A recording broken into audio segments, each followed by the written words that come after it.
शुक्रिया शुक्रिया आज़ाद कश्मीर कानून साज असम्बली से एडहॉक एक्ट के खात्मे पर सिविल सोसाइटी मुजफ्फराबाद की इजहार तशक्कुर रैली। सर्द मौसम और बारिश के बावजूद रैली में सिविल सोसाइटी, तुलबा और शहरियों की बड़ी तादाद ने शिरकत की। साबका नून लीगी हुकूमत की जानिब से एडहॉक रेगुलाइजेशन एक्ट पर आज़ाद कश्मीर भर में एहतजाज जारी था। तहरीक इंसाफ की मौजूदा हुकूमत के इंतहाबी मंशूर में भी इस एक्ट का खात्मा शामिल था। तहरीक इंसाफ गवर्नमेंट का जिसने ये एक्ट जो है उसको मंजूर किया। एक तो ये है कि ये सबसे बड़ा कदम इस तारीख में जो उठाया गया है वो चंद एक मेल थे, चंद एक फीमेल थी, जिनकी बैकग्राउंड में बहुत ज़्यादा लोग आए वक्तन फ़वक्तन।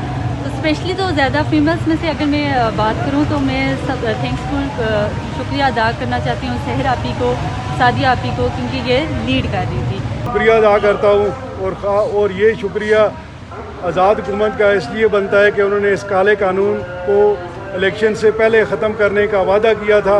उसमें ख्वाजा फारूक साहब का भी एक बड़ा किरदार रहा है। वो हमारे मुज़ाहिरों में आए, उन्होंने हमें यकीन दहानी करवाई थी कि हम इस एक्ट को हुकूमत में आने के बाद ख़त्म करेंगे और उन्होंने अपने वादे पूरे किए।